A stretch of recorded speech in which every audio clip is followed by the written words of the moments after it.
wansonga ndaba changes nti reasoning y'abantu egenda ekyuka nnyo okusinziira nga bwe kyali. Abantu bankubira amasimu ne bagamba nti kino kirabye mu mawulire nti ambadde sikirabye kyekyo kiwatwogerako nti kitegeeza kino kwamu abantu babulirireko mulimu gwange nti kakati ekyakyaligonza kati babuuliriza ki nga palamenti ate yasalawo dda agibwe bulungi ate omufumu mutwale emulago mpolisi postmortem okuzuula ekyamusa. kakati kikutegeeza nti mu gavumenti yeemu kitegeeza eri yali kangalo kooti tekyali kituufu. Kangalo kooti eriwe yasooka ya palamenti anti yayise ekiragiro kino what do we do to studying police is investigating tusobola n'okufuna video footage netujja netugikebera kakati how will the police investigate police ne investigator to find what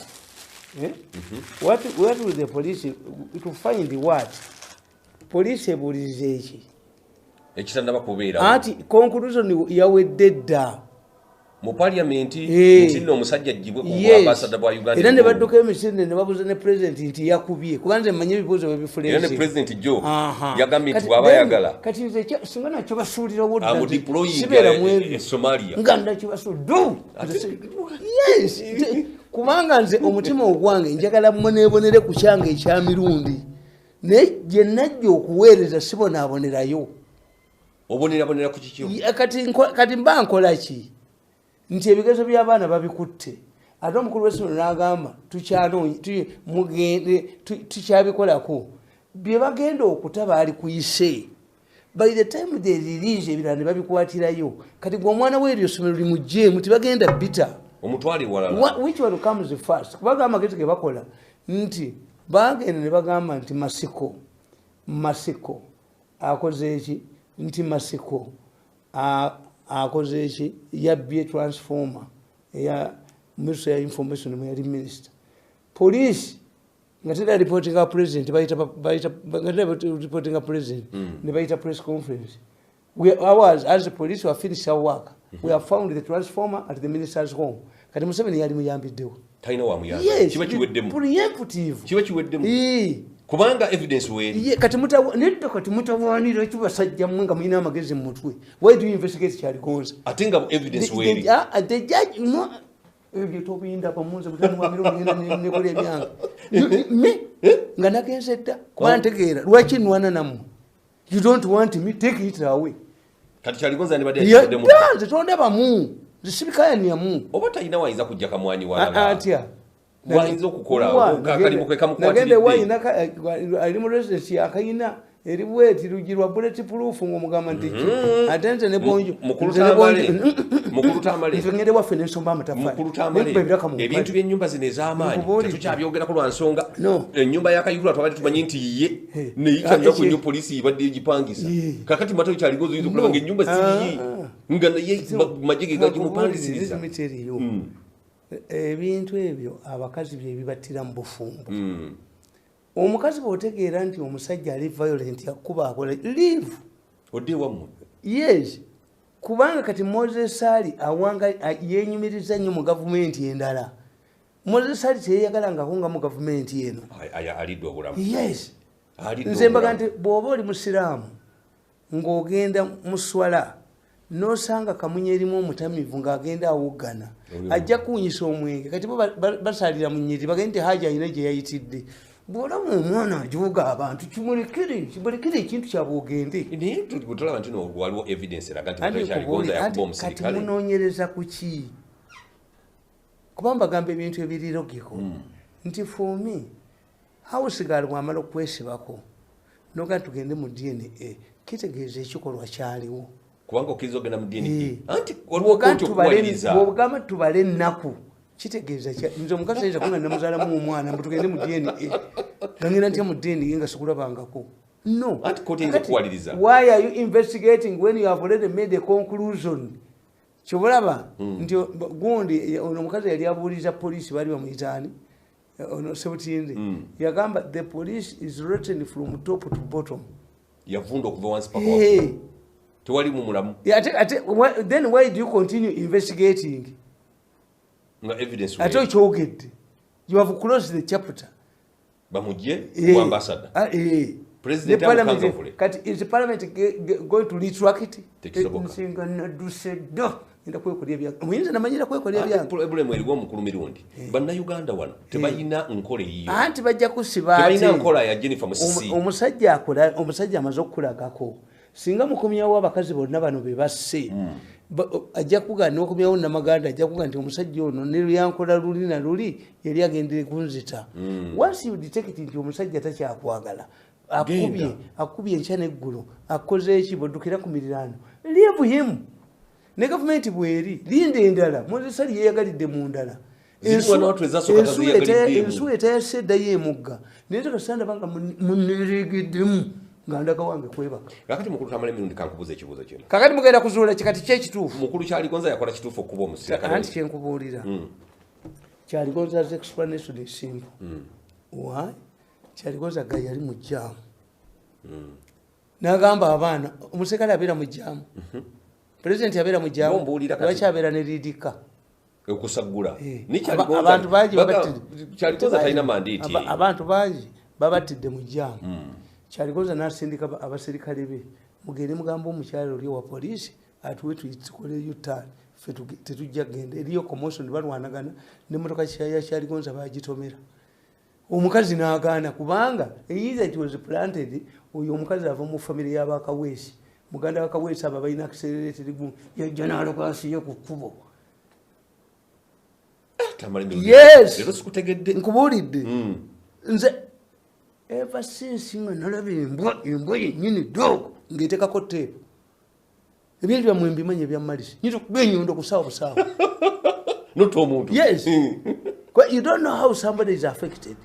nti omukazi n'agaana omukazi yabaga nti bagende ku petrol station yagaana era aba yagaana kakati abasirikale abo ba junior tebaddayo wajjeno okumuga nti anakata kwanini anakato kanini baba bakyanyonyolegana nze nange emmotoka yange njivaamu bagitomera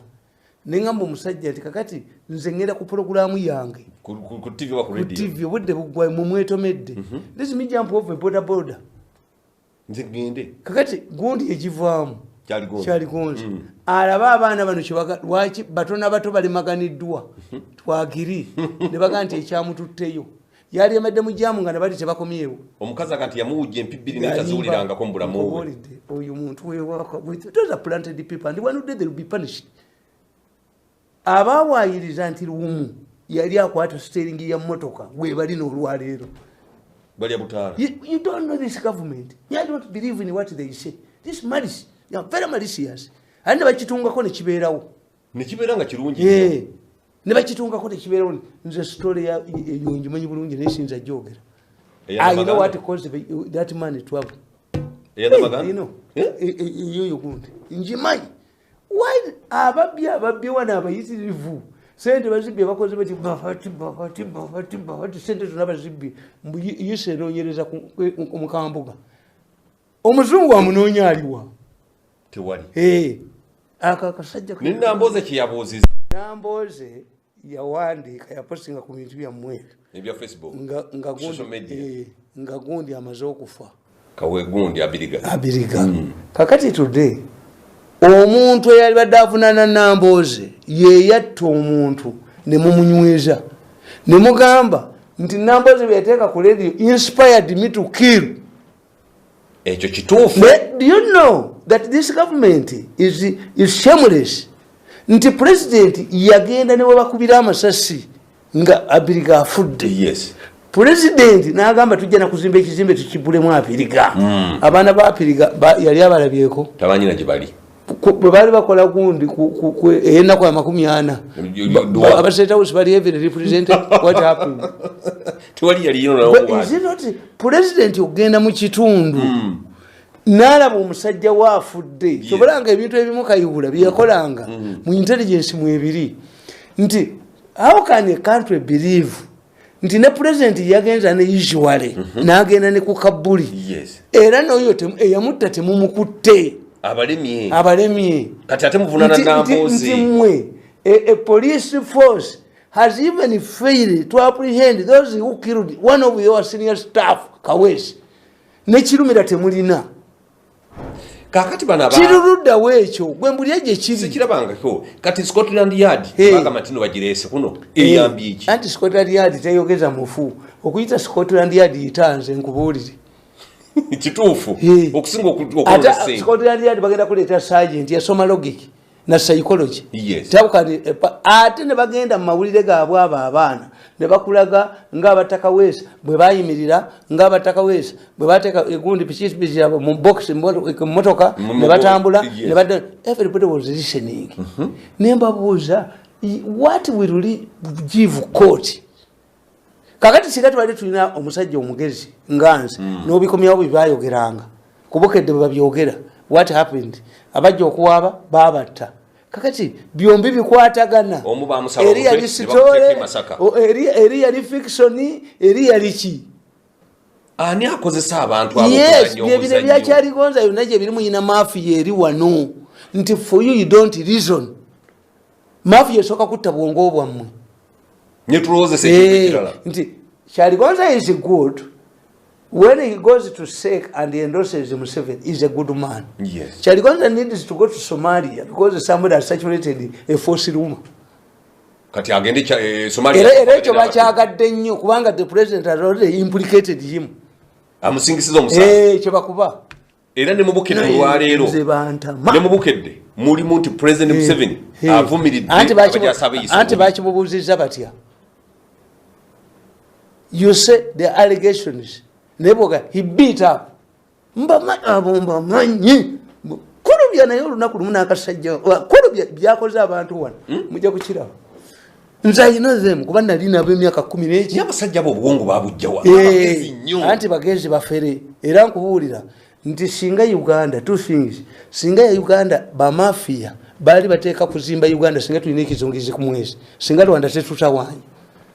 Kubate yo amagezi ga Rwanda wano ba mafia bebagayina wano ga Rwanda. Yes. Rwanda police yayo ye ate amagezi Rwanda gekozesa ate ba mafia babona bagakozesa to confuse people na kubba singa bali bagakozesa kuzimba singa tuli wala nnyo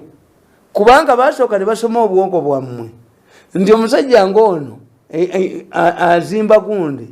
azimba ono gundi yazimba enateri aliwena ono bangirana bamukuba oyinza okuga nti yemubbi asinga mu Uganda why nti balina empapula zaabwe balina ekibiina kinkwabye bebawa sente okuba nkwabye bwe batumpa sente nkwabye the colin gundi n'ogamba ne president Museveni akwata sente naziwa abakubi b'amasimu omukubi w'amasimu ayogerera wanga moderator aganye. Yes. Nti we have as a party we have a group of phone callers nze nabagana all of the 14 years I was in the state house I never entertained these people. Do they have credibility nti gundi yakubye nedda okuba esimu era ku radio ya fail kakati kwe you believe nti ensi yonna kubanze bamanyi mwete mubikola naye bamanyi okudira esimu moderator naddira esimu. Yes. Sene ya studio bali abamuwadde sente bakuba kuyiye nateka mupini negera ku muzindalo kubanga bo webunya bayitamu bati yayi nako zalya kakati iyi society yammwe that's your society nti bwe bakukuba ne mawulire nani kakati kankubuuza kada abamasimu bakiwunzika nti ekyali gonza what is more important shopping gundi bakuba bulijjo nkugambye nti omusajja takuba mukazi we nze omwana wange ono omugundi metron gwempa obukadde 2.5 teyamusika amatunda ngenda ne baraka 99 tebakuba omwana wange ku ssomero nti basomayi batiizinga nenkera ku makya nembazi neki n'omwana kitawe n'amugjawo yakuba omwana we nemukuba wanenemiryango abaana tebatta omwana nembagamba nti no if it is I don't condone it. Nenkugamba nti Joyce Sebugwawuta yakuba omuserikale wa police oluyi. A senior police officer. Atenga musajja yemukuba oluyi. Nembaga nti gundi ono omusajja gbayita gundi ani lubereto. Lubereto. Omuserikale wa police era omukazi yayingira mu mmotoka ye. namuleka ku fuberekise wali ekajazi namuleka mu agende Dubai okusuubula wa singa omukazi yalina telefoni set yali asuffocating them bwe yadda bamukola ki yamusubira mu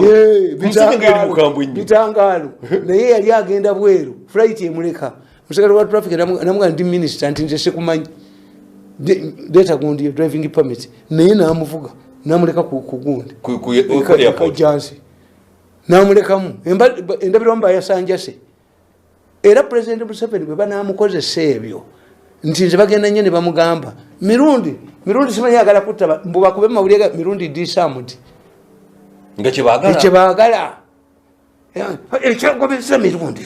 nekabeera n'entwe yako kasajja kako ekyagobeza mirundi mbokedde ate bangoba entwe yako yonna ngaeri kukyagobeza busiru tira idiot you cannot manage media you are media in the wrong hands temugyesiga kubanga byebooge bateekamu efitina. Let me tell you nabagambi nebwendagira kuba driver bange najja wano nabagambi ti President Museveni yasponsoringa ba doctors 50 bagende ebweru bayige emisima eki tuve okuleeta abajja 10 teryagenda sente bazikubira wano kubanga buli doctor bamusomesa emitwalo gya $5 ate emitwalo 5 kakubirwa wano abaana nabo bakomyewo wawulidde press conference. If I'm a journalist, instead of asking about Chaligonza, why don't I ask the president about with the fate of the fate? Twinza nokubanga mu East Africa fefe katubalina naye tubakozesa abagenda bagoba baagala bazimbe eddwaliro liyiye baliko eryeribo naye bakati obukumpanya nga bumusi anti ye bakasayija ne batamanyi nzinzina n'amazina lwakuba nti opposition ya mwenfu temuyina opposition infu era tugenda gikoonako neyo nfu. You have two prominent Banyolo in this government. You have Chaligonza who participated in the war. You also have Matia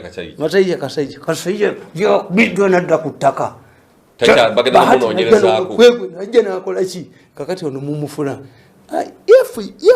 mwawona sigani mu opposition president yawandikidde Kadaga ebbaluwa nga mu influencinga okukkiriza bilioni 396 ez'okuzimba eddwaliro ati nkubuulidde president yetalaba nti bamafe bamukozesa eddwaliro ndimanyi nti bali ate n'ekyapa kifu kubanga ettaka eryo ke bazisasulayo liriko nannyiniryo kubanga president bamuwa ekyapa kyali kifu naye mwene muzanyira mu ggwanga nga kuba ye Museveni yakola ebintu bino in good faith. Naye you telling me the fate of 40 surgeons who are trained in India to transplant organs, which one is important? Kati basomedde ki kubanga twandirongoseza mulago ne tumuteeka mu buli kimu ekyetaagisa abasobanuro okimanyi nti bwe ziba sukulu fees okka basomedde $2 million bwe kiri sente kati tukoledde ki bali mu kuwuba mituba kubanga media yammwe yababbi nti Uganda eri mu mbeera mbi nnyo media yabafere bebagicontrol especially print media obu busajja bugagga nnyo feri ne bajja butya lwansonga nti wabulowooza nti bwebata mirundi bamujja jijjuke bimulenzi gwa bakwasa omutwe byatujoka wano luli ajijjuke ne bakati naye ayingidde ekintu ekyo gurupu yaabwe eryeji n'emmengo bayinayo ne Besigye waabwe ne Dr. Kizza Besigye waabwe party ne Namboze party ngutumbulidde nje kubuulira gurupu yaabwe njimanyi ne Besigye naye bali balowooza mbw ajje tumufuge kati ajje ku media center ajje nyondo nenkwasizawo omutwe nze kwagambe nti ndi mulalu kakati atonjagazaaki kakati yefu Chaligonza slaps a person ate kikomaawo mumujene ku high command mumujene ku Seeke aveeko ne ku Seeke mulungi naye bwe bidde n'oli mubi nnyo ate ne gundi yakubako omusirikale n'amukula n'erinnya Kasirye Gwanga ate yakuba amasasi Kasirye Gwanga yayokya tractor naye nga bamujoga ettaka lye wawulyako nanyini bawozanga tractor ngaavaayo ekirigana ne mubbi nze mbasobola nzekka ali nagamba okuddamu okummanyira kusuulako omuddalo kabbuli ennaku 3 nga ku baana abo kuba akayingira kabbuli aliddamu okujoga nti mpandikako mu mawulire kabbuli oba kusuula ddala kubanga ejjoogo lyabwe temulisobola ndikakati omusajja omukulu ng'oyo n'abaana bo bakubuuza kati Burundi agenda kuddayo lwaki Burundi gyalina diplomatic immunity eyo takubirayo bantu n'abakubirwa na Uganda nebakuba nga Kyaligonza ali ku mukolo gw'enaalemu n'obukofiira bwabwe buli bwe buti ali ku mukolo gw'enaalemu tyakutta obuwala mu mbugo kwega baali bazina kwata wakati ate era yeye yakwata yo yekka baali bazina kwata wakati ndowooza ate nga n'obuwala obwo n'ekifaananyi bw'okitunuulira abaana si baawano okujjako ennaku zo kati maze emyaka ena singenda mumu I don't attend public rallies. I don't go to their office. I don't go to state house meetings. Songa yo abana batutingana. Kyogamba tino omusajja bamukwasa wakati. Kakati kyenkubu anti bamukuba baleti pepa bongera omuonoona. Naye ate ne bateeka konti ate naali mulale. N'obukofira bwabwe nga babulaga. Muyakwatira wakati. Nenga ekifaananyi kipange. Ate bote bamanyi nti tebonoona Kyaligonza. Bonoona lale. Ye nalimu yali luddawa nga yali akwata wakati yeye yakwata muyekka songa wano bwe bategeera nti Katumba Wamala brigadier ne Kazini brigadier president n'agamba Katumba Wamala agende mu America asome bakuba ekifaananyi mu monitor nga bamu omukazi mu mbugo era ne bateekako inigulu barracks si mu Northern Uganda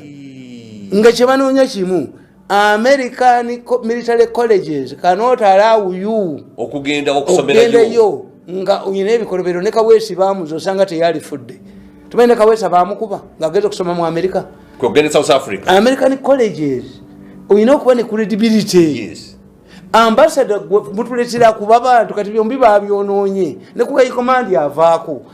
bano kye baliko bano kyobula babyetaaga okuyingiza kabbuli oba tuleera yes me repeat it again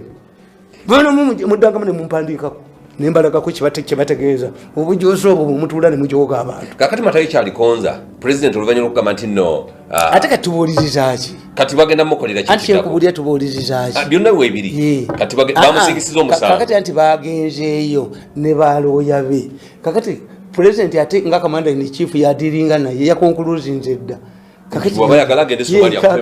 kati empuuza ate kirimuleeta kyaki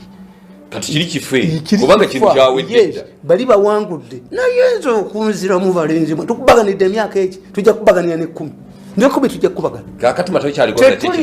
bagenda kumujja kuba high command abaana abo bajooga nnyo n'okuba muno mawuli emyezi ena bakuba mawuli emyezi ena ate ne bugira entamatama mbwate gye tukole nenje kutta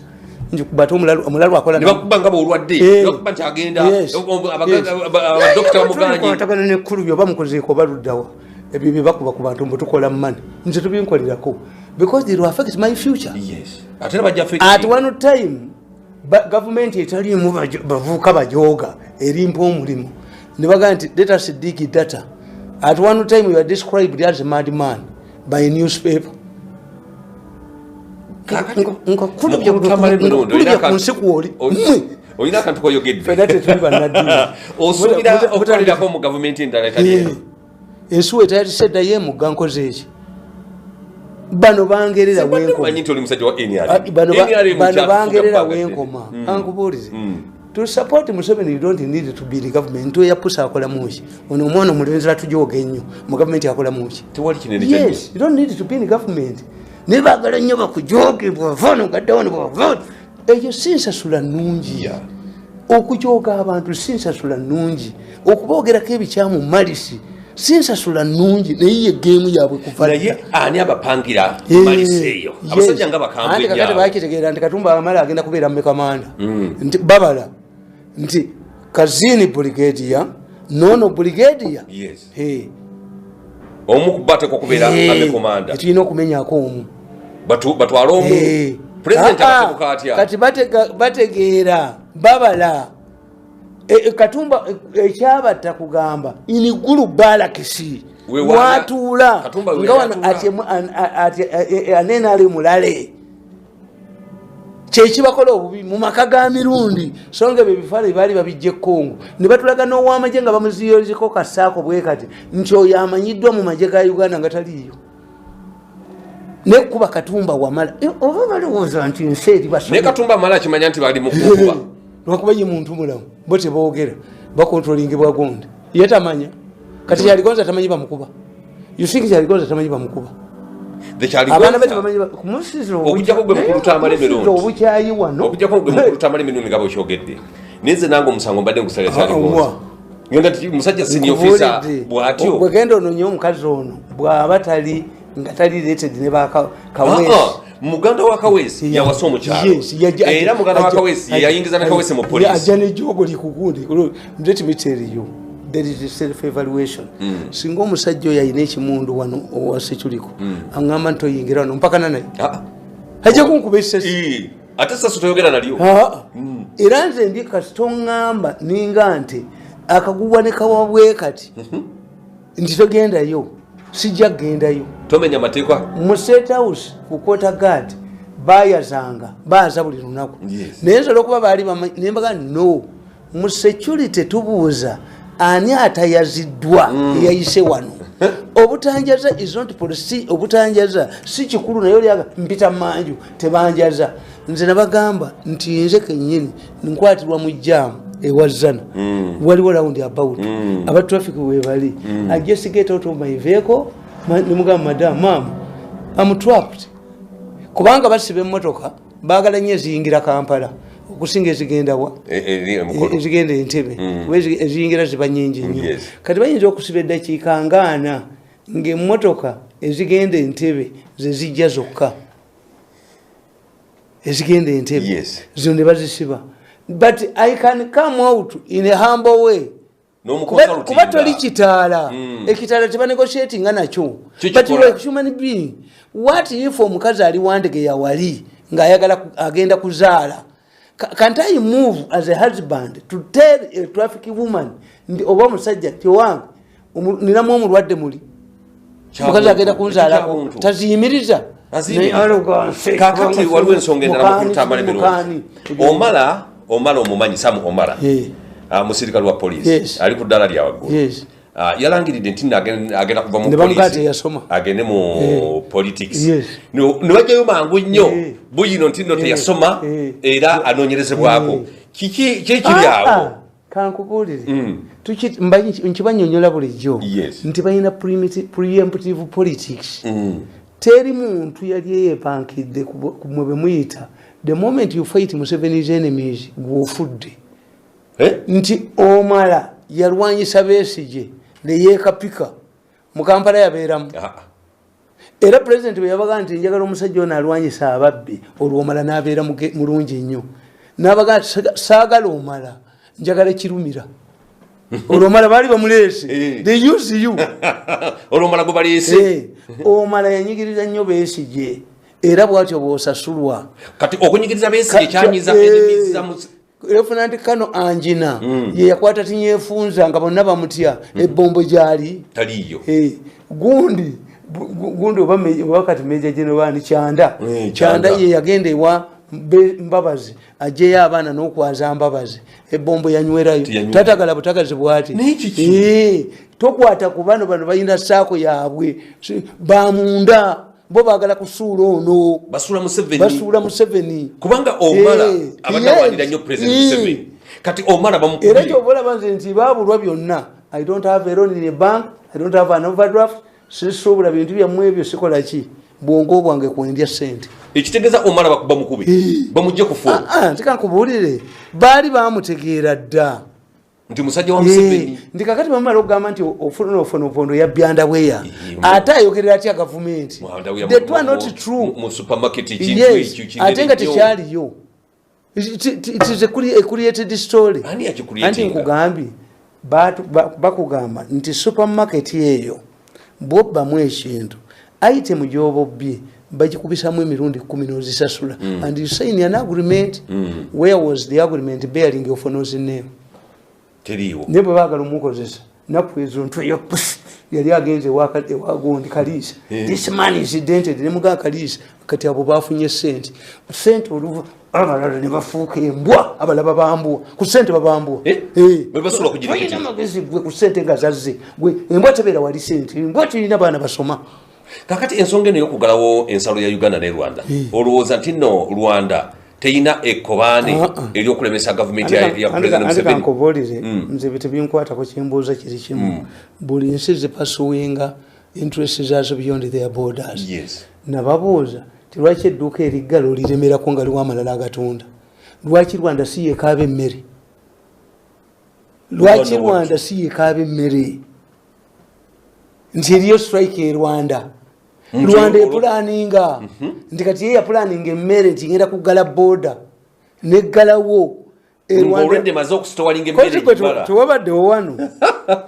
nakugamba nti nali simanyi minwe gy'amatooke gyendya erire nno naye President Museveni bwakyali wa President Kagame mu maka ge ag'omukyalo nga tugenda kulya ekyeggulo omuserikale omukazi yajja n'ambuuza how many fingers of bananas do you eat nga tukitegera kyagamba eminwe emeka gy'olya tukutereko egyo we don't have waste in Rwanda teri ediba ogirya kakati kitegeeza nti bo bayinza okuba balina statistics ti buli famire ya Rwanda eri omukyere kiresi ne bagutereka kyova olaba bo bamutwalira emmere si be balwana mu mulwano gitwalayo mwana wattubuuza lwaki Uganda eri iga nnyo okutwala ebyamaguzi yes bo bakyetegekera naye nga eso yammwe temanyi naye abalwanda bo abayiso bwe bali mu kunoonya ssente z'abana abaana abazeeretedde mpandisa akatabo kangenda kugo first person gwengenda kukawaako ye kaka my kaka will define small things tulina ebitugatta bingi naye waliyo omusajja omungereza nga bamuyita Drake yali pirate nga kuba mmeri z'abanne ku nnyanja yaddayo bungereza n'emiti gya gold 10,000 Queen yamusimbirawo obwassa musajja nnyo yabbanga mmeri z'abanne n'atwala obugagga luddawa mu bungereza egindi bw'osoma nti tebasoma nnyo gundi abangereza bwe baatuuka e Buyindi baasanga abayindi nga buli afa golodi wamuleka mu muzikiti bagikalakata abangereza golodi bamutwala ewaabwe mu 1848 bungereza yalwana ne China nga China baavu tebalina kyebagula nebaguza enjagalwa mpaka tugiyita the Anglo-Chinese Opium War balina oginywa kifuba nebagiteekako n'akazinga bakayita makaawo kati Portugal yakatwala the Anglo-Chinese Opium War of 1848 ate bungereza nga yali capitalism mulina okunywa batemwagala munagula ki mulina okugula enjagalwa mpaka tebabaguza bintu birala bate babisobola kakati abangereza ne bagenda mu Latin America waliyo zaabu waliyo ki waliwo ebiko waliyo gundi minerals nyingi ne basanga Red Indians abayo nga bafa buli myezi 6 ne bagenda ne bakima bazungu bannaabwe mu Ireland ne babatwala nga nabo banafu ne bakimafu abaddugavu futukole kusima yibo badduse ewaabwe wano slavery bwe yagenda twagenda nga kusima tulubazungu watwala America omusajja bamuyita Maloney Secretary of State wa America yalangira the Maloney doctrine how America became a superpower nti Latin America efuuse yafa anagenda tujja mukubirayo abangereza nabana bafaransa bakiri baganti wayi katukole colonies pamba gutwadde tulimera mu Latin America era omugeza nateka ko face endala naganti gundi Sawiri Baforce era yalwanyisa slavery wa America yabagobayo nga bana abatwalawa era Amini yali mugezi Amini yatugamba nze nasomera primary Amini yagamba saagala kuddeyo okuwulira mu slave trade yalimu abawalabu slave trade yalimu abawalabu nga gwalabu teri baddugavu bana abaddugavu bali mu America bebasubulanga abaddu yabaga nti mutulage evidence naye tebawalabu bebagulanga nebatunda anti nkugambe nti nga bwalabana abaana kyebakola okwetikkulirako balina bo babala nnyo nti era press conference oli yamugaye nti genda obuuze bakimuwadde ekibuuzo bakimuwadde era akibuuzeeyo nengalabyeakiwunzike era bakibuuza mu kisaace we akiwunzike kakati nkugamba nti abanyarwanda bo bateri ewaabwe strike kati walina akatono era nagezaako okusala okuyingira mu Uganda bamukuba ekibooko kakati ekyokubiri nti bo bakugambye baddira Meja General ono mugamba ki yabasekule Congo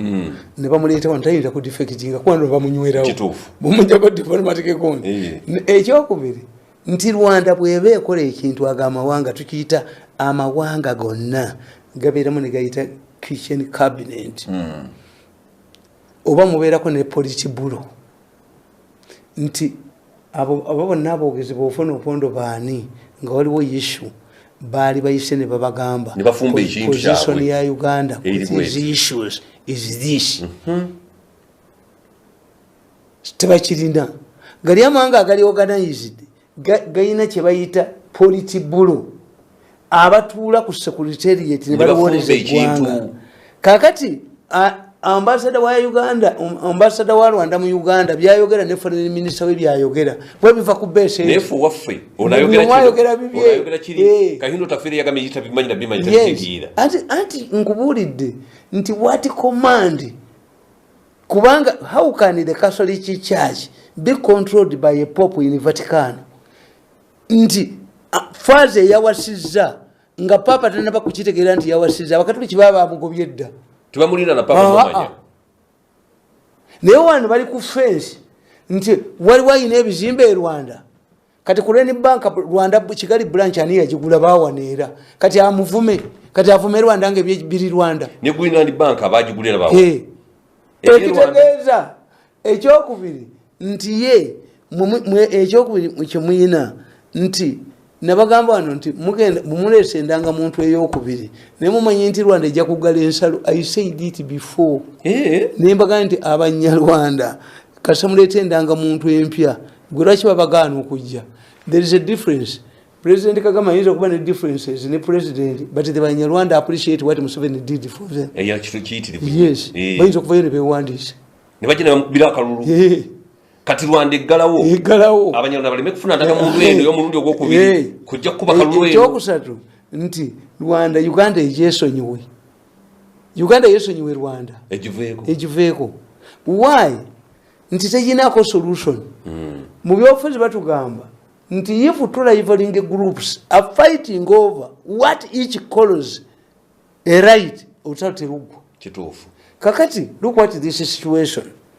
nti abasamba nalukalala ya America ebaga nti baterrorists n'abasamba nalukalala nabaga nti America yagala kutta busiramu atolo luligwa paka ensi lweligwa. Yes, you are rivaling kakati Kagame yagamba Rwanda egamba tuyina betutendeka wano gendo gisuula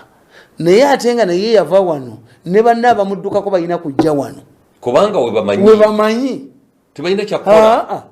Kakati twalifunye solutions ibiri. One, President wa Uganda to mediate between the two nti abaana mukomewo mulabe kiki ekibatabangudde. Two, egundi Kagame President Kagame naye yalikiriza nti President Museveni tayina police zayo bantu lwakite yasookera kubo okubazaayo naye yasooka n'ababeezaawo nakagudamya n'abaana obwa minister ate which made them yabaagala nnyo kubanga bano ba president ba Felix Ani ba Nyerere at one time Nyerere yawana n'Abanyarwanda abo obutuuze with these Africans toyina gy'obagobera ekyaleetera Ivory Coast obuzibu ono Katala Muhammad Katala n'oli gwe baasiba ali ebweru wa Ivory Coast oli Felix Bogin yali president wa Ivory Coast aba Ivory Coast baali banafu nga basajja bava Burkina Faso ya Pavolota ne bali countries bajja bali memwanyi ne ko Ivory Coast ono Katala va president wa Ivory Coast aliko Muhammad Katala ava Burkina Faso mufuluki Katonda wange naye yoli bate bayina kulonda. Today we fear why nti bokiza abantu abo ne bajja ne babeera ku perolo mwanudde bali bate balonze gwe omusajja yatwala abakiga egindi ekibaale yali bamwitangane sali sekitoleko bamukuba mu kalulu naye ate nga yajja abakiga n'ensubuga naye ayina akoze omuzoogo Simewo Nsubuga ayola abantu n'abatwala ku ttaka lyono gundi omuyindi alowooza bajja mulonda bajja kulonda waabwe gwe bazze naye ogenda kubafuga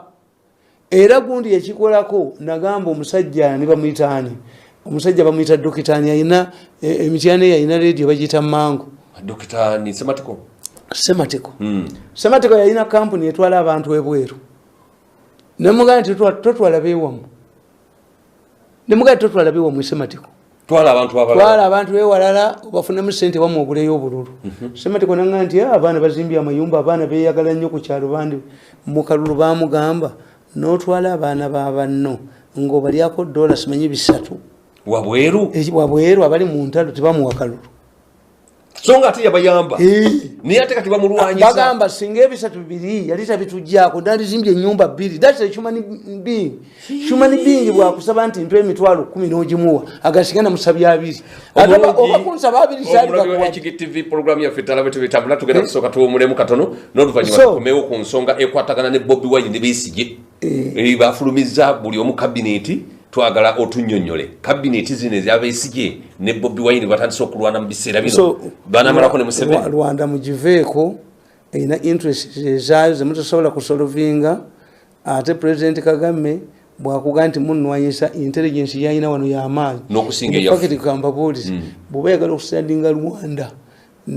okugitegeera obulungi sitandinga Pakistan ne India ne Israeli Pakistan nti abantu batono India ina 1.5 billion people naye bali bagisensera bategayo bomu ne Israeli ne Palestine negwe kankubuuza nababuuza da nembaga nti naye ku President Kagame omukambwe ne mukima abawala abanyarwanda mumuleeta wano musiiga sirimu nti enkya baddayo nti Kagame nakkirizeeyo trade nti buli weekend bagenda Rwanda ne bajjayo abawala ekitegeeza abo abawala bayinza okubanga si bawala ba prostitutes they come and merit here ku disorganization yamweyo gye muyina ekituufu eyo wanaabaawo obuwanguzi mu 2021 NRM tebayite ku litalaba anti kyenkubulya kiri kimu nti mbagamba tinze Besigye ne mutunuulirawo mu 21 ng'ajja okwesimbawo Besigye si wa opposition no Besigye si opposition Besigye ali mu government Besigye tayagala mu 7 naye Besigye abamuyimirizaawo bafere bamafiya ba government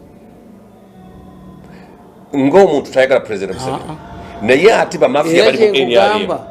ku Besigye president ekyerwanda kimuyigirize tusinga yali Rwejema yali batatakola bino oba bayiŋŋana naye president Kagame kirabika tatwala ono nga fadale figawe kubanga badamusaamu ekitiibwa teyamulabako nnyo tebaali close nga Rwejema bwe yali ng'abaana bano bwemugenda okulaba abaana baffe tebalina mukwano gwe tulina ku bakadde baffe babeera mu bisulo bakulabako ddi tebakulabako you go once in a month or 3 months ekitegeeza closeness yaabwe ku bakadde baabwe is little bagenda kunyumya kinti twalina eddadi ng'atunyumiza bino like we ngaffe bwe twakula ne bakadde baffe tetubava ku lusegere kakati ne mbagamba nti President Museveni bw'aba ayagala okufiira eruzira awanga Besigye obuyinza naye ate Mugisa muntu tamuyinaako fitina ya buntu yali mu byabufuzi Mugisa muntu ye akkiriza naye ababbi naye baamulemesa okukola Mugisa muntu uniform nga baseka tebalina uniform Mugisa muntu baleeta engato z'oludda olumu Mugisa muntu ne bakola kyolu bakutwala kuba bemedia ekuba gwe nti Besigye yajja atubegattako Mugisa muntu ate yena alimu waabwe wili byanyuma yali ayagala kufuuka first lady mu bulamu bwe yali atunulya Winnie Mandela ne muka Clinton yagamba baali batambula bayizita gas stations namusanga namuga Bill do you know that this is my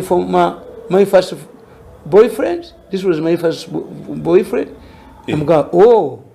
you would have been married to a gas attendant but was it a petrol station namuga no I would have made him the president of the United States of America the way he made you Winnie yali anoonya bwa first lady ya formatting Dr. Kiza Besigye okumutuusa mu mbeera ekyo era nagamba mu katabo kano timbaba zitabirina mbaba zitalina advantages Besigye yali alina ez'okufuuka president nakawandiika ng'ennaku z'omwezi 21 July 2014 nembala mbaba kubanga Jacqueline Mbabazi yali talina influence mwana wa Kanoni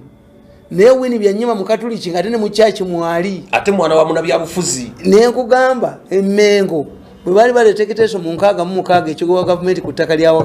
wakati Buganda ogoba central government ku ttaka lya Buganda. Benefans Byanyima yayimira mu parliament n'agamba Obote ti Obote leka kutulimba bagobye gwe government opposition tebagigobye. So Byanyima senior defended was in the say ebintu bino mulowooza bagwamu bigwe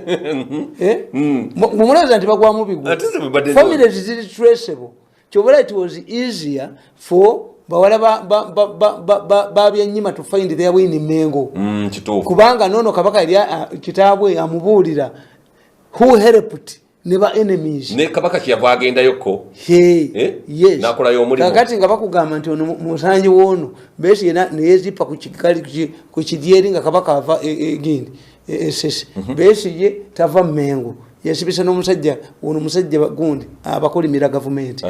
magala bamusiba nasanga nga n'amakaga n'omukazi bamututte nga bamudipolingayo tiwali yali agenze ku mwaka 10 magala n'omukazi bamutwala nali mu edduka buddu senali mu yedduka buddu stesasula afende mayanja kasamala oko akasafende mayanja akumira boka bayitawo buyisi magala kudipolidi magala yali koze eki bali bamutegete nti ayine mundu ne batandika okugabala limu abiri bali bagenda mutta naye tewali yamuyamba ngera kyali gonza bakuba amawulire bweba bano tubako bano bwoba okola nabo webasaaka eriiso limu bwoti gonda togebasa okudukako manga go bali bocha ngage olubali tebakyabijjukira timange baliwo tumuje kumpewo avuma ndomoji jumulensi kakati magala agenda okuva eruzira mukazi bamwasa nga nenyumba era president apadoninga abasibe yeta yapadoningibwako yayina okumaliriza ekibonerezo ba myaka 14 yagimalayo nenga was deployed at Bulange era bayiwaidi bebamu provoking niti yayambibwa kakati nenkugamba nti Besigye olukiiko lwali lumanyi ti president Museveni bwabamma ebintu byabwe kubakugamba nti Kabaka yine magazini yange negenda okufuluma Yellow Times nkibannyonnyodde nembaga nti Kabaka ayina advantage ebintu byonna president byewa Buganda babisiba mu constitution ayinza kubijjawo tekisoboka ekitegeeza it the interest of the Kabaka ogambulinga nti Bobi Wine yajayimbe ng'onadduka amutwalira ne Besigye tamugoba ng'amutwalira kyenkugambye ti singa president Kagame ategeera lolo ya president Museveni as a father nga Kabaka gundi it will not be in the interest of Museveni to chase these people away tekisoboka baddeyo ate nga yabaleeta omwana adduse wa Muganda we yadde ku muliraano okujjako ebyennaku zino omuliraano mugoba bayitoka nti namutadde mu nyumba musaddaaki naye omwana wa Muganda nga zaakaaba sinza muzzaayo omala kwetegereza nsonga asulawo nengende wa mukulu wange oba muto wange ne muganda nti gundi yasuze wange kyekyabadde nti omwana yakoze kino nenga tumaziga mugoba kati Kabaka tagoba Kabaka yafunamu buli omwa musenze yes nti if Museveni gave me 50 and I remain neutral before elections the new man can even add on 20 nempesa nsanvu in the situation of panic Museveni can also add 20 nempeza nsanvu nebwe sirwana kitegeeza mu satisfied atenga bino byeyampa biri mu constitution tasobola bijjamu so Kabaka mugezi nenge eri strategic ngezi nnyo kyovula nti buli omwe mukyaza buli omwe mwaniriza buli omwe mwaniriza ate yo ne Jeff n'ekintu ti president kasabaga nti kakati ebyerwanda yabibagobyemu tewali agenda kola comment yobanda ejja kusigala ngeyogera abantu tebajja byogera president yabibagobyemu yagabe tumuddamu kakati era president bwagenda ewa Kabaka ekisenge kye mu Buganda kyasuula ebintu bikikadde bwa Kabaka ne Museveni ekyo kakati buli member wa buli ayagala nowero si wano okufuna obulumi Buganda addukira wa bwa Kabaka ekitegeeza NRM mu weekends in Buganda kuba tabayise kubabuulira nti what I discuss with the Kabaka is this teyabayita era tetwamanya to be part of the agreement ya akola kiki ngaye Museveni kakati bano basigala nga bekwese ebya Kabaka bya Museveni ebyo kyobulaba nti mwena alimu abantu tebogera babeera ku fence wano babbi ekyokubiri bana interest ekyokusatu government baagala egwe basigaze obugagga bwabwe tebaagala kudduka baagala egwe batekeko waabwe yeroro ya Besigye kati Besigye gwe baagala okukwasa obuyinza abasajja bano kakati ate nabana abavubuka nabo ate balina gurupu eyaabwe Besigye gyasiba abantu wa people power bano abajuza bali mu government bano bantu ya pusi babubye nnyo kati ne besije nawo ina batakiziganya ate nabo takiziganya nabo kyo volaba ndi ate nabo mu nyini ono omuvubuka naye yagala ekyasezala bwe kiyuyamu akikuwate mu akiwulire kubata ati abantu kubanga abantu bakikwatamu adduka ayina okubanga afuluma bweru kakati tekyevaabaga nti nze ate nze ndi wa Museveni nze nemezaawo ono aliwo kuba mubali bonna nabana abaana okunkuba baali batuufu wayi fe mu byobufuzi batuga nti if you are not part of my future plan sikutwala bwe mba ngenda kusoma bweru myaka 2 mukyala wange nanga tojja kunsangawo mpasa kufulu tetutwala excess baggage bano abavuka bategeera sobola bowagira against Museveni me to support you against Museveni sobola ate kati singoli mugaga muvundi baga katumukuma chemba koze bakundi mba myaka 4 mba ekyokulyo ndi bayisa mu mpatanya z'empale ajije kala kakati gondi cabinet yeno gyogera koki kakati wano temuyina kimufiirwa one President Museveni opposition yo kasi yajjako omukulembeze nabagamba Museveni nabagamba nti the answer is that unlike Nigerians who see the extension of Obasanjo as a danger to their younger democracy, in Uganda the people are very skeptical of the post-Museveni era. They still need him because they are not sure of a future without him. Oloka argues that if a leader overstays in power, it affects his performance. The history of those leaders who have been in power for over 15 years has largely been a history of diminishing imagination, he says. This is the usual stuff peddled by our opposition politicians to scare the population. Their reasoning is that Museveni cannot be removed from power. This is not true. Museveni can be discarded by the NRM the moment they realize that he has become a political liability to them. Museveni can be defeated in an election given a well-organized opposition. The people can rise up against him. Museveni's opponents are aware of this. However, they do not highlight it because their intention have always been to scare the population. Some leaders like Julius Nyerere actually became pragmatic and more useful to the country at their advanced ages. In Ghana, the younger trigger-happy Air Force officer who rounded up all former presidents and ended their lives at a firing squad was a statesman by the time he left. Kakati, President Museveni asobola okugibwako abenaale bamu mapakati yabo Margaret Thatcher gundi Conservative Party yamugyawo nanti Museveni NRM manya gundi Uhuru Kenyatta gundi mwe yamuleeta ne baga nti mwe yagala tufuga by proxy ekibiina ne bakiddukamu. You can bring a popular candidate ne badduka bana kibatamanyi anti bo bamanyi nti awatali Museveni basobola kubaawo anti nkubuulira ekyokusatu people can rise up bemujoze nembagoba mu ttaka nemukola ebibaye mukola kino nemujuga ababakoledde nemukola muti buli munagenda nga abakaaba that one cannot undermine government ekitegeeza ogamba nti opposition mbagamba buli nti bayinza okugema malaria n'olwala enjovu kituufu enjovu togibulira nti bangemadda yes kakati mmwe bomba mulowooza nti opposition yewangula Museveni yokka no NRM ekikola n'abantu abakooye n'abantu abajogeddwa n'abantu abawulira ebyo mwogera nti mwagala trillioni mwagala ki mwagala bino abagabo ne bagenda ne basomera bwereere revenue nefuuka revenue ekiri mugoba abantu mu ttaka nabo bajjako omukulembeze Venezuela people can rise up Venezuela ne bajjako omukulembeze yes kakati bano nze ba Bobi Wine sibalabamu one Uganda's problem si unity of opposition kituufu kubanga ne bwe beegatta bonna mutulye bwe beesimba ne Museveni bafuna obulubumeka Museveni abeera milioni 7 Besigye mu 4 n'ekitundu kati oyo nayinayo kyaleeta ate bwanika mitwalo 15 bwe bibasanja terigisa muliro ekitegeeza eyo problem is not unity kituufu mu mawanga amalala Kenya mwe yabawangula nga afunye 25% nga bo be bamusinga kuba bali badvisinze eki obululu bwabwe when they organized themselves they defeated him nenga bakyeyawula tebasobola anti bakitegeera nti omukazi bw'alemu okuzaala tofulumya kitanda na mufaliso ngasuuka tezirina contribution yezikola waliwo abasimba ku bisenge ne bazaala abalongo A blanket. When a mugore fails to conceive, you don't remove the bed sheet. Don't remove the covers. No. Nobody kumukeka.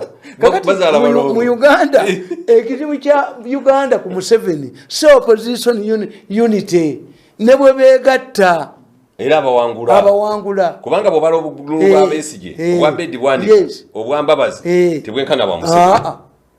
Kati abaina kola ki? Anti kyenkubulira nti ekyo nga mukibala ti Museveni tatuwangula kubanga tetulina unity. Ekyokubiri ne mujje mugamba Museveni atubba diro atababbe tewali paka ngavudde ekyo bagamba nti bamugamba nti Museveni atulaga omusika omukazi omulungi yakima omwana yakima muwala we owamwanyina bafumbe bonna mu makanga yalemeddwa okuzaala kituufu omukazi ayinza kubanga akutigomya n'omugamba nti gwe tozadde nona ntigomye. So if you tell Museveni to show you a successor, it means ajja kuleeta amufaanana. You are accepting it. Museveni is a good performer. ngalabi kakati ekyokusatu ne bajja ne bagamba nti Besigye oli mbeka wa Museveni oli Moro naye ate atwegatteko ate ababega ennyo okusinga nga bwabadde ababega kati mwawuleko kimu Besigye mbeka wa Museveni oba simbeka wa Museveni ekyo kituufu gundi mukisa muntu mbeka wa Museveni oba simbeka wa Museveni era bagamba mbeka naye bw'aba mbeka wa Museveni olumala okumujja ku bukulembeze mbwajje nkukube ennyondo bana bana kye nalimbattira ba that's what they are overlooking. You said I'm a madman. After taking the money you come back and work at nkukube first kirishi jewo restructure the earlier one. I'm the same person. Yes, tambule busiru nti mbeyize mumuganya okuli obwa minister nti mulalu. Does her insanity rise when she's a minister? Wabula tena asigala mu parliament nga tudde takubanga ku muntu. Eyo malisi. Ine basajja ngo bali kintu. President yalonda Mbeyize. Nibaga nti yagweddalu. Era red paper. No, bana ba red paper abo bebatalifa wairindi bajja kufa simama nkwambiye. Bakuba omukazi. Pantire shimba Mbeyize. Mbwatambula bwerere ani yamukona kabina alabenga tayina nika nibajogo omuntu bali bamalira woddala. It's bad. It's not media. Obakubidde emyaka ena ni abasajja ngati bakakkana ate beetaga kukola ki banyanukula ng'abasajja bajoze bantu. Yes, balina malisi yaabwe timwenda mugitegeera. When does the insanity when does Mbeyize become insane? After being appointed a minister. So why should you keep an insane woman in parliament? Mu parliament eno yali akubye aje mutani wa Kajiji mbwaje tofuka tumuwa mulimu gompo omulimu gumutani wa Kajiji njagalo malize n'ensonga eno mukulu tamale n'oso mutwe gwabwerere njagalo malize n'ensonga kubanga ekyo tekikola retract one kakati gwe kiriza ti Besigye tajja kukola naffe Moro tukukirize mumute muleke kumulumba. Yes. Ate ffe abamanyi ebyobufuzi tufunamu mu nsi mwonna tebakyayagala kibiina kirina dominance. NRM is an abnormal kid. Yes. Mulemba NRM mu byobufuzi nnema toyinza kugamba nti nina ababaka 1,400 ku babaka 5 gwe ki ekikulema okuyisaamu kubanga bano abakola constitution two thirds majority baalaba ekitasoboka. It is not easy to get it. Omusamiza tayinza kusaba kintu kirabika nti gendo leti enyanya yatikira mu wino tekisoboka batugambanga maziga nyanja kakati okagamba omuntu egaba wano kumpi naye nyanja kati ng'ewaffe dimu yali mayiro 15 ate ng'oyita mu bibira ng'ennyanja onaagisangawo batumagumba lya nkukunyi. Yes, kakati today NRM ekigivusizza eggwanga lino nzaana bunnomo party nti parliament yonna ekidominatinga era ekyokola nze neewuunya nti president ataagula bagule mwana wattu newakola musinga mukazi wokuwa akaboozi n'ogulanga enjawulo y'omukazi ne malaayi eriwa nawulidde omuguwa gw'omukazi ng'ayogera ng'agamba ku lunaku lw'abakyala mbu n'abakyali abali ewaka abafumbo tubasasulenga ate abakyali mukyala olaba house girl. Yes.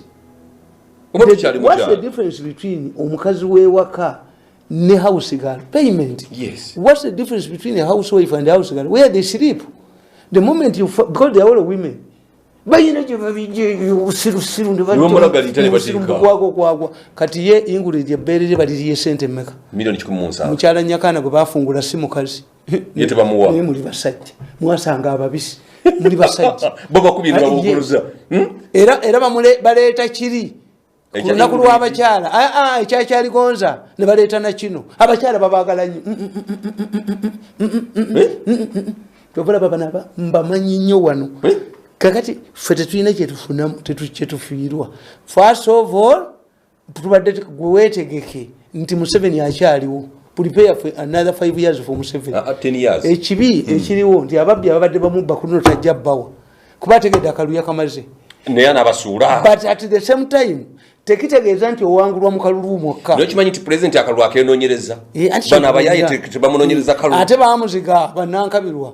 nti chief whip amala kufuna sente ate kuno agenda kubawa nyingi parliament ogisangawe kadaga ye lwaki parliament emukolera byayagala nga tagiwadde sente lwaki Museveni amala okuteka sente lwaki